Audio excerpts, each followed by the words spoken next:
Assalamualaikum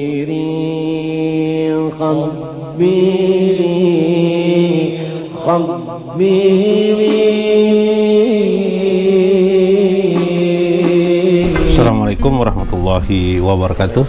Bismillahirrahmanirrahim. Alhamdulillahirabbil alamin. Wassalatu wassalam ala sayyidina wa nabiyyina Muhammad wa ala alihi wa sahbihi ajma'in. Hadirin jamaah Masjid Talim yang berbahagia, fa inna insyaallah fasuli kitab Syekh Abdul Qadir Jalani Faturabani wa nafa'na bihi wa ulumihi fid dharain insyaallah. Amin ya rabbal alamin. Hari ini kita membahas tentang kecerdasan, kecerdasan lahir, kecerdasan batin. Dari mana kecerdasan lahir itu diperoleh, dari mana kecerdasan batin itu diperoleh. Ternyata yang diperlukan adalah apa?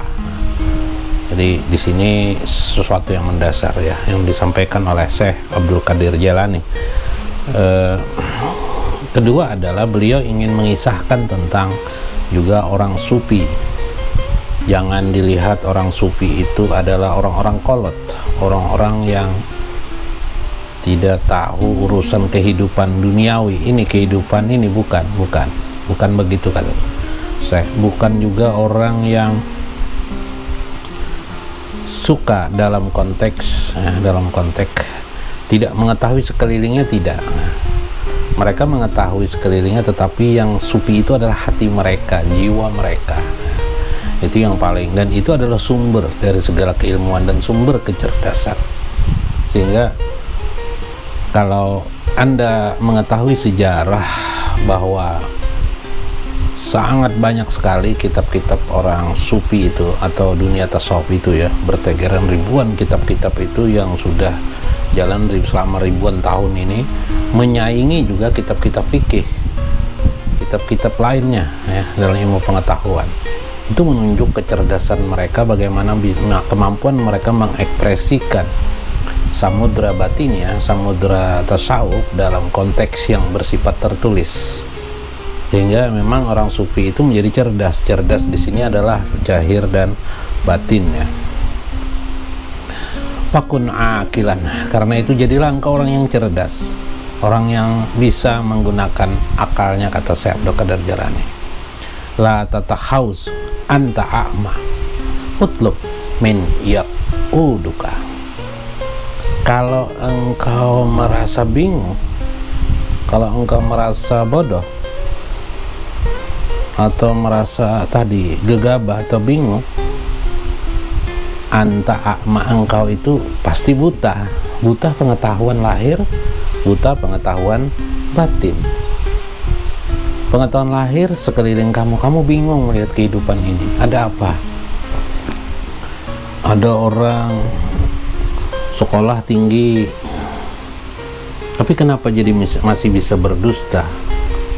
Tapi kenapa mereka masih bisa sampai hati mengorbankan orang-orang fakir, orang-orang lemah, orang yang berkarir jabatan atau berpolitik, sampai tega membuat aturan yang mengorbankan orang-orang kecil dan orang-orang lemah hanya untuk kepentingan dirinya dan golongannya. Anda bingung melihat itu. Jadilah Anda cerdas memperhatikan itu. Anda bingung kenapa ada orang kaya tapi kikir. Anda juga bingung melihat ada orang miskin, mungkin fakir atau miskin biasa sederhana, tapi mereka sangat dermawan. Anda bingung.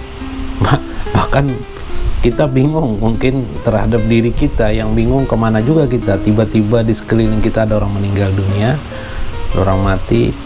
Orang meninggal dunia kita pikir hanyalah orang-orang tua, ternyata yang meninggal dunia ada juga orang muda, bahkan anak-anak. Ada apa dunia ini? Banyak sesuatu yang membingungkan kita. Ada yang terlihat harmoni, ternyata tidak harmoni. Ada yang kita lihat tidak harmoni, justru harmoni. Ada apa? Karena itu anta a'ma, engkau itu buta, kata Syekh Abdul Qadir Jalani. Engkau buta. Karena itu utlub, karena itu tuntut. May yaquduka, orang yang bisa memposisikan kamu menjadi orang yang cerdas, menjadi orang yang pintar lahir dan pintar batin. Bahasa modernnya cerdas, berpendidikan, berpengetahuan. Berpendidikan bukan berarti harus sekolah ya. Kalau sekolah bagus lagi sampai berpendidikan ada gelar.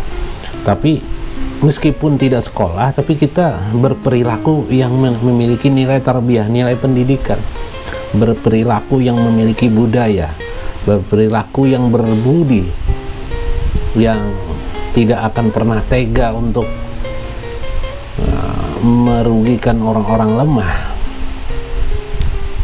Orang yang berpendidikan tapi berperilaku batin, yang menggunakan hati nuraninya, subhanallah. Maka belajarlah kepada orang yang bisa mendudukkan itu. Di mana itu? Itulah agamamu, Islam itulah agama Islam, itulah agama Islam itu. Belajarlah Islam. Itu poin ujungnya nanti seperti itu, menjadikan kamu cerdas. Karena kamu belajar agama, menjadikan kamu cerdas, tidak akan pernah tega mencela orang, tidak akan pernah tega kamu, hati kamu, diri kamu, meskipun kamu berpendidikan, nanti pengetahuan kamu tidak akan tega mencela orang, kamu tidak akan tega menyalahkan orang, kamu tidak akan tega apalagi menyulitkan orang.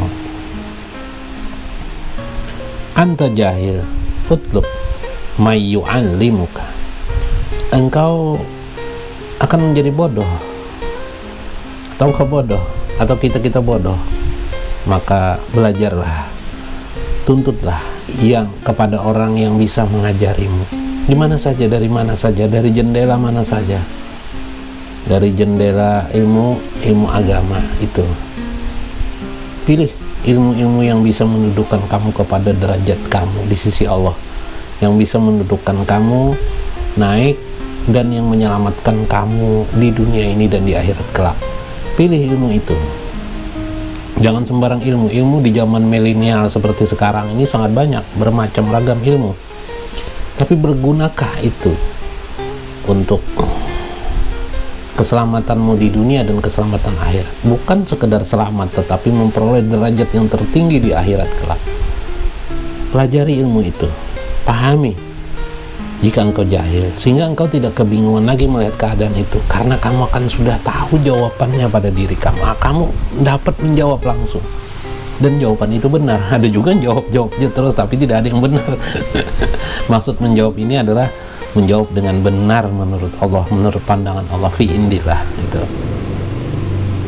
Faiza waqa'ta bihi, bila engkau sudah berada di sana dalam posisi belajar itu, fatam sakabihi waqbil qaulahu wa ra'yahu.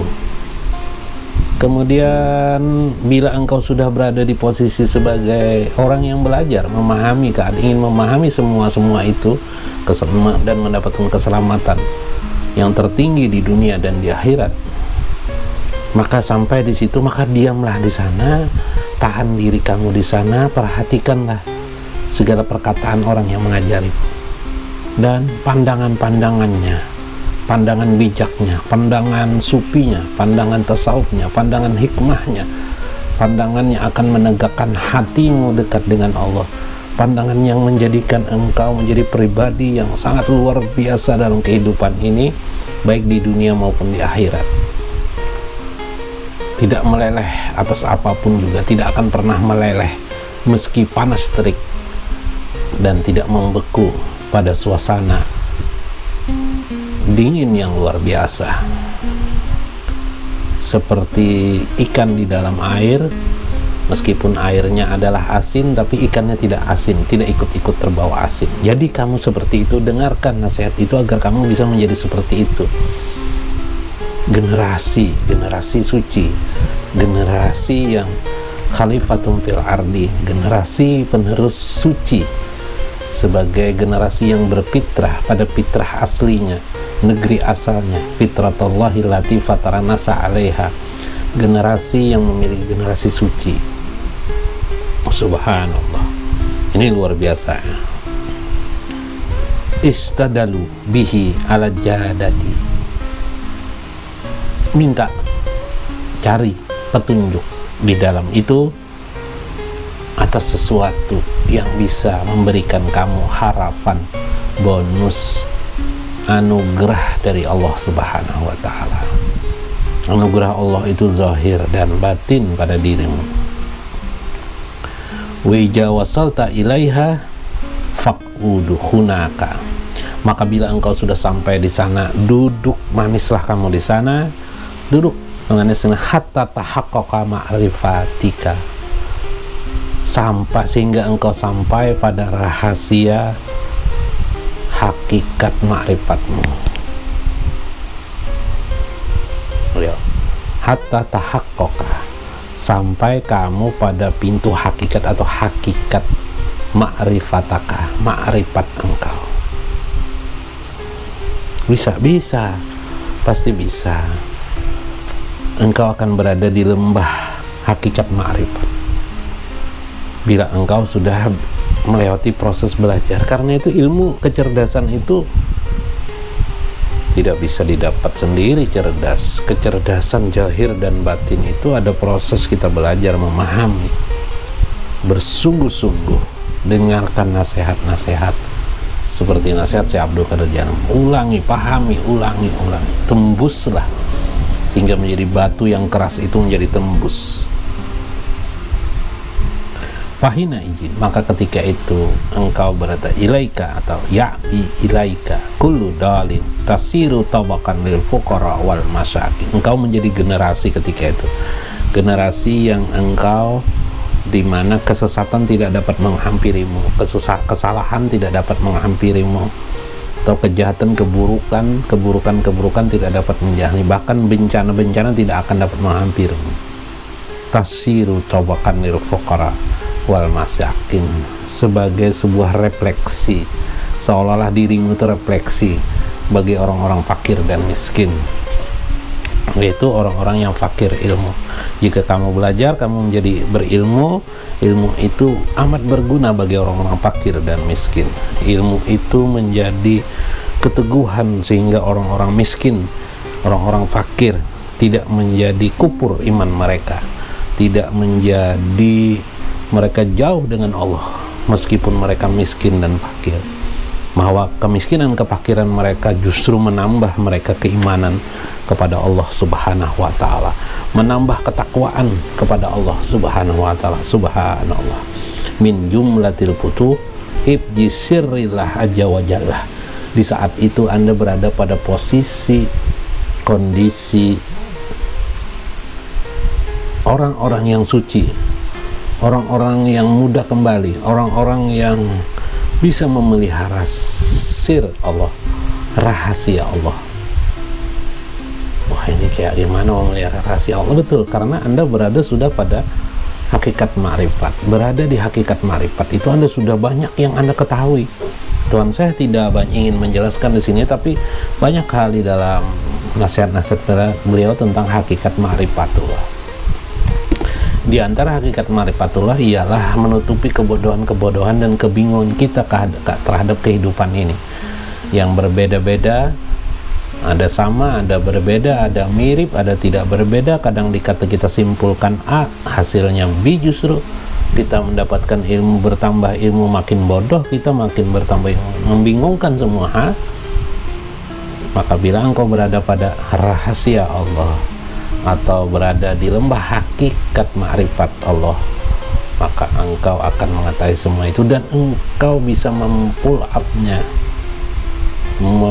mengaplikasikannya, bahwa pengetahuan-pengetahuan itu sanggup memberikan kemampuan bagi orang-orang fakir dan miskin, sehingga mereka menjadi hidup dan berhayat di kehidupan ini, tetap bersemangat, tidak putus asa dalam hidup ini. Nasihat yang bagus. Itulah sebenarnya hakikat khalifatun fil ardi. Itulah hakikat daripada generasi yang ingin diciptakan Allah dari kehidupan ini. Wa takhluqu ma'anasi biqalqi hasanin, maka terjadilah engkau berakhlak, berbudi, berakhlak dengan akhlak yang terbaik di antara segala makhluk. Bukan hanya manusia, kamu mampu berakhlak kepada akhlak hewan, kepada hewan-hewan, kepada binatang-binatang, kepada alam. kepada lingkunganmu, kepada tumbuh-tumbuhan, kepada tanaman, apa yang perlu engkau lakukan. Subhanallah. Sehingga engkau menjadi makhluk yang dicintai di atas langit, kata Nabi. Makhluk di atas langit mencintaimu dengan keadaan pribadi itu. Aina anta man talabul haq warrido bihi amma siwa. Di posisi itu engkau sudah menyadari bahwa yang kamu tuntut, yang kamu cari ternyata hidup ini adalah ridho Allah subhanahu wa ta'ala. Subhanallah. Tidak ada ridho yang kamu harapkan kecuali selain pada Allah. Tidak ada ridho yang lain-lainnya di alam semesta ini yang kamu harap kecuali ridho Allah subhanahu wa ta'ala. Apa yang kamu lakukan semua itu demi ridho Allah subhanallah. Hidup yang indah seperti ini tentu kalau bisa kita jalani ya. Karena itulah tadi itu alamat, kata saya, alamat tentang orang mendapatkan jannah di akhirat itu, lihat yang jahir ini, yang jahir dunia ini. Bisakah engkau ridho bukan hanya Allah itu sebagai Tuhanmu, tapi juga berperilaku, berakhlak, berbudi Allah, maha berakhlak Allah. Dan akhlak itu dapat engkau refleksikan terhadap manusia. Bagaimana engkau berakhlak Allah terhadap manusia. Fa'ahsin kama ahsanallahu ilaika. Berbuat baiklah kalian, kata Allah, sebagaimana Allah berbuat baik kepada diri kalian. Sehingga melihat manusia itu adalah sesuatu, bukan musuh, tapi orang-orang yang perlu diberikan kemampuan kepada mereka untuk agar mereka kembali kepada kesucian asal mereka. Mereka itu sebenarnya hakikat daripada kehidupan manusia itu semuanya mencari fitrahnya yang suci. Sekarang engkau bila sudah menuntut pengetahuan sebagainya, ajak manusia dengan cara yang paling hikmah, apa saja sekeliling kamu, karena engkau sudah diberikan menuai hakikat ma'rifat Allah itu pada diri kamu. Ajarkan kepada orang, sampaikan kepada mereka yang memerlukan untuk jalan yang lurus. Subhanallah. Maka kata saya, amma sami'tu qaulahu, karena itu aku mendengar, melihat firman Allah, minkum may yuridud dunya wa minkum may yuridul akhirah. Sebagian daripada manusia itu adalah ada yang menuntut hanya dunia saja. Ini tidak bagus. Wa minkum may yuridul akhirah. Ada saja yang ingin mengharap akhirat saja. Maka yuriduna wajhah, yang paling utama itu waqala fi maudin akhir, di dalam ayat akhir daripada kalimat itu yuriduna wajhah, yang paling utama pokok itu adalah yuriduna wajhahu, yaitu orang yang mengharap wajah Allah. Jadilah kamu pribadi yang ingin berkehendak pada wajah Allah subhanahu wa ta'ala, kurbah, dekat dengan Allah, mendapat ridho Allah, sampai kepada makom mardiyah, orang yang diridhai Allah subhanahu wa ta'ala. Mudah-mudahan bermanfaat apa yang disampaikan oleh Syekh Abdul Qadir Jalani ini, bisa memberi dilalah, petunjuk kepada kita kepada satu makom, dari makom satu ke makom yang lainnya. Wallahul muwaffiq ila aqwamit thoriq. Wassalamualaikum warahmatullahi wabarakatuh. Ya Rafi'ash-shan, ya Rafi'